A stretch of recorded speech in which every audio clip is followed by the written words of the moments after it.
finally, the first coat of the green top coat is on both containers, all the sides, the front, the back and the roof. It still needs a second coat. I think we've only really got enough paint to do the two fronts and the sides.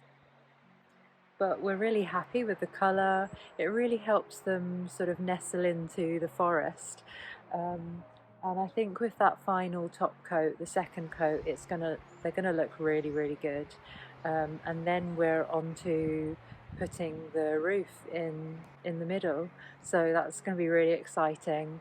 We're also going to have to do something about the ground here. It's just really muddy in just a few spots. And yeah, we'll probably have to dig up some of the mud and put some gravel down because it's just terrible, and when you drive over it, it just creates huge tire tracks and it's not good. So we'll have to do something to the ground here as well.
At the back of the house we put in these 3 flat stones we found a while back on the property and used them as steps to go up to this area of forest here.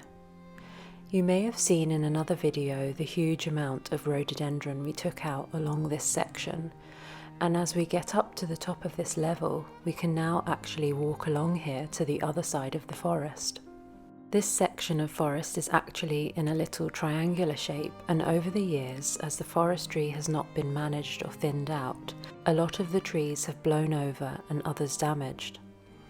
This creates a damper environment and the mosses start to take over, and the drainage fails, making the roots of the conifers very shallow, in turn easier for them to fall still. So we are managing this section to start with, taking out the downed trees and any leaning or dangerous or damaged trees to let some air and light in, and to free up a space around the basin area down at the end here, where our plan is to put up a large agricultural shed which we plan to use as a big workshop.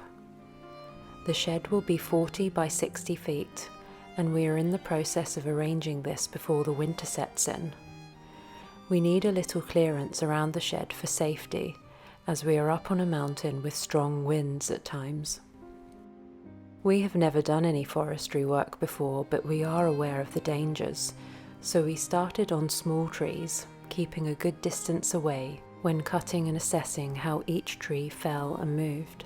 David did his research before any cuts, and the pole saw was actually a very good tool to start with, to be able to keep a good distance from the trees and to practice getting the cut correct on the leaning trees before moving on to using the chainsaw.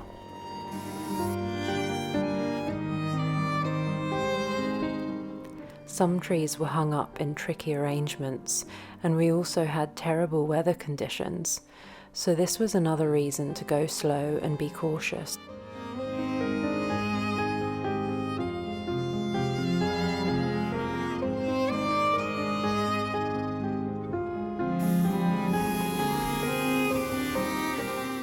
Eventually, after a bit of practice, David started using the chainsaw and got into a good flow, whilst I picked up and stacked as many logs as I could and tried to get some of the branches out.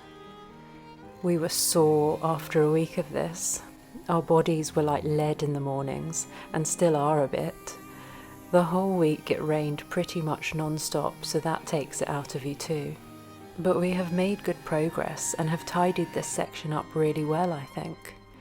The thing to be aware of is the wind coming in further now and blowing more trees down, so we really need to get more hedging in as soon as we can. But our main goal is to now finish this off next week and then get some help with digging out the shed area and the tree stumps.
We also had this amazing creature buzzing around us while we were working. We thought it was a hornet, but it's actually a really fascinating type of wood wasp. The larvae sometimes take up to 5 years to develop, and sometimes they can emerge from woodwork in houses or even furniture as they go undetected. A pretty interesting forest insect to encounter.